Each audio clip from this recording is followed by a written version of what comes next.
Aujourd'hui, je vais vous parler du livre Le Lapin.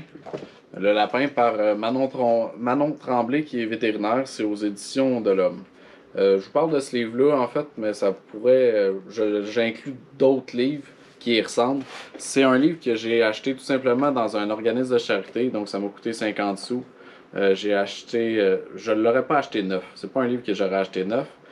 C'est un livre, en fait, pour tout ce qui est des élevages ou n'importe quoi. Quand je trouve des petits livres comme ça, je me les procure dans les organismes de charité. D'abord, ça nourrit un pauvre, puis moi, ça m'instruit.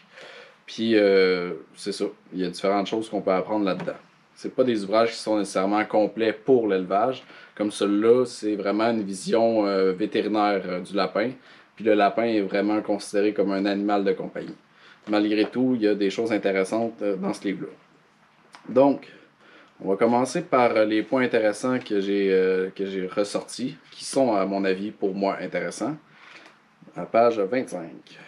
Donc, on a des classes. En fait, on a la famille, l'identité du lapin. Donc, la classe, c'est évidemment un mammifère de l'ordre des lagomorphes, de la famille des léporidés.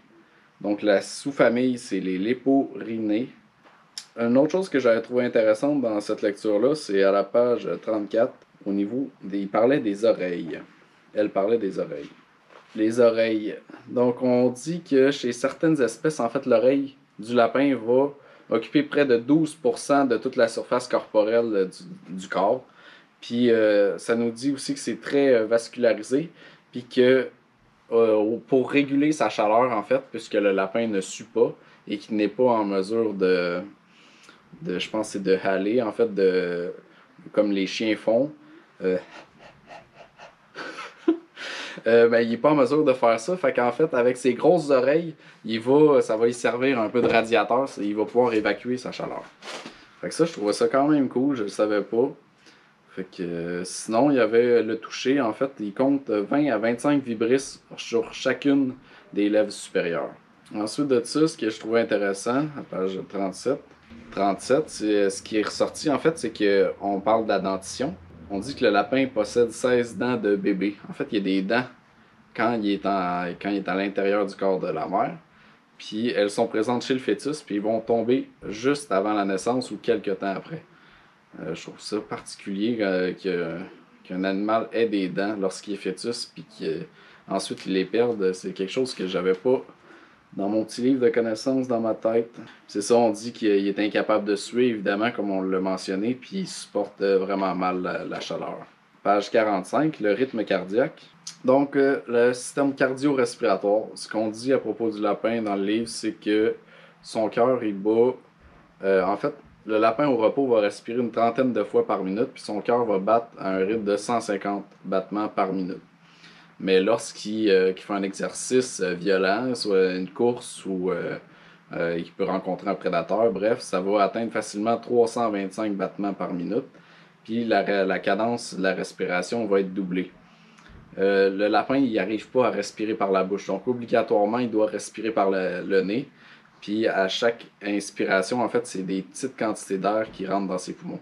C'est pour ça qu'il est juste capable de faire des petits sprints, des sprints très rapides, mais il ne peut pas s'installer dans la durée parce que c'est son système respiratoire qui fait en sorte qu'il est plus capable après un certain temps. À l'usure, vous pourrez attraper un lapin parce qu'on est les meilleurs joggeurs du monde. Page 101, vous avez certainement déjà vu ça. En fait, il y a certaines lapines qui ont un double menton. C'est un surplus de peau qui est utilisé, qui est pratique en fait, qui est utilisé pour prendre le poil lorsqu'elle va préparer son nid. Donc, elle va se servir du surplus de peau qu'il y a là, elle va prendre le poil qui est là pour faire son nid afin d'accueillir ses bébés.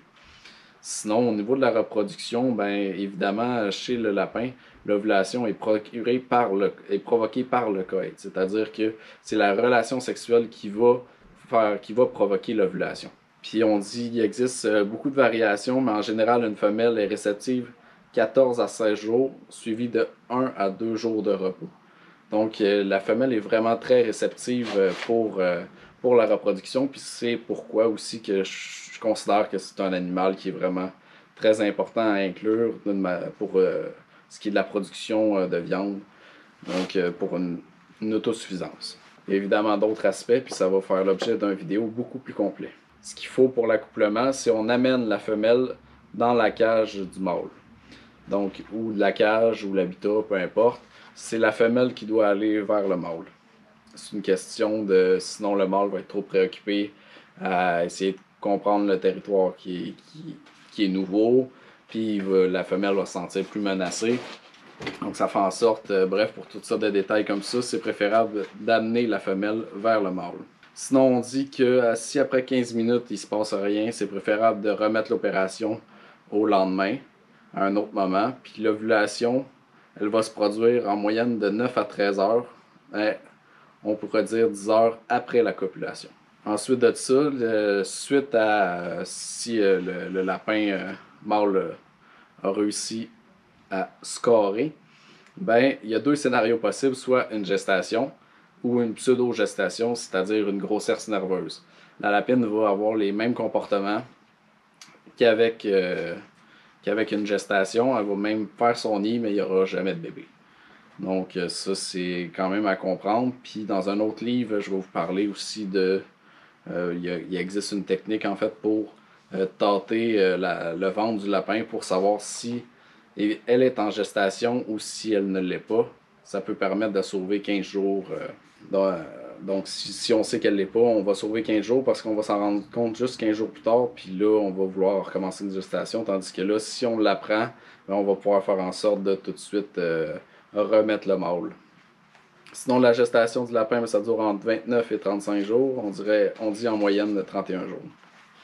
Puis une pseudo-gestation, donc ça dure généralement 16 à 17 jours. Parce que les changements hormonaux sont présents dans son corps, mais il ne se passe rien d'autre. Au niveau de la mise bas, ce qu'on dit, c'est que les bébés naissent généralement tôt le matin. Puis une mise bas normale, ça dure souvent moins de 30 minutes. Ça, je ne savais pas, j'ai jamais assisté en direct à une mise bas. Il y en a eu plusieurs chez moi, mais jamais vu en direct. Donc, il y a moins de 30 minutes. Je pense qu'il y a beaucoup de femmes qui sont passées par là qui aimeraient que ça soit comme ça. Donc, ensuite, on nous dit, bien évidemment, la mère s'occupe de couper les cordons ombilicales. C'est un mammifère. Elle va aussi manger le placenta. C'est un comportement qui est normal qu'on voit pour tout ce qui est pratiquement animaux d'élevage au niveau des mammifères, mais également au niveau sauvage. Puis les bébés mort-nés vont aussi être mangés. Donc le but, c'est évidemment d'éviter la putréfaction, de la maladie, puis aussi les odeurs donc, qui pourraient attirer des prédateurs. Sinon, à la page 109, on a un bon récapitulatif de la gestation. Donc, période de gestation 28 à 34 jours. Pseudo-gestation, on l'a dit, 17 jours.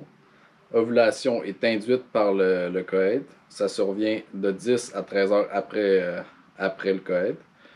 Ensuite, on a un nombre de portées par année. En fait, ça peut aller jusqu'à 6 portées. On peut avoir 6 portées, ce qui voudrait dire qu'on pourrait avoir de 40 à 50 bébés lapins. Puis le nombre de petits, en général, c'est de 5 à 8 lapins. Donc, juste avec un couple, là, on voit tout de suite qu'on peut aller quand même à des nombres assez intéressants. Là, si on pense à avoir 40 lapins avec seulement 2 lapins, on se rend compte très rapidement que c'est très avantageux au niveau de la production de viande. On parle de l'âge du sevrage des petits bébés, en fait. C'est de 4 à 6 semaines. Puis l'âge à la puberté, donc autour, ça dépend des races, mais on parle de 4 à 6 mois. 135, on va nous parler des dents.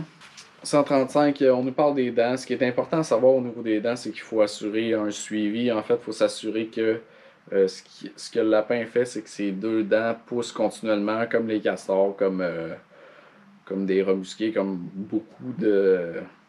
J'allais dire de rongeurs, mais il ne fait pas partie de la famille des rongeurs. Mais bref, il faut faire attention au niveau des dents pour pas qu'il y ait une problématique. Donc c'est important qu'il y ait de la nourriture solide, qu'il y ait des petits morceaux de bois à gruger. Moi, je donne souvent du peuplier faux tranche chez moi. J'en ai juste à côté. Je casse des branches, je leur donne.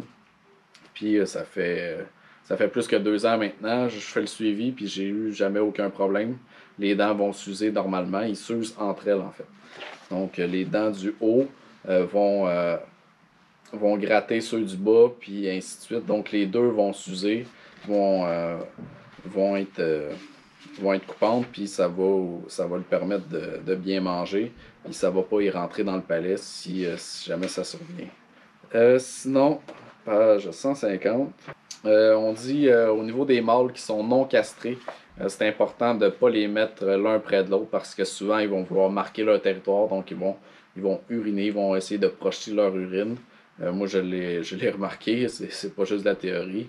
Ils vont essayer de se pisser dessus un peu, puis c'est ça, ils vont marquer leur territoire, donc c'est important de séparer les mâles dans la mesure du possible, même s'ils sont en cage près, parce ils vont se pisser dessus, puis ça va sentir le calice. Fait que ça fait le tour un peu, évidemment, là, il y avait plein d'autres choses intéressantes, mais je voulais pas trop passer de temps là-dessus parce que j'ai un autre livre qui est très intéressant sur le lapin. Fait que ça fait le tour pour ce livre-là. Bonne lecture.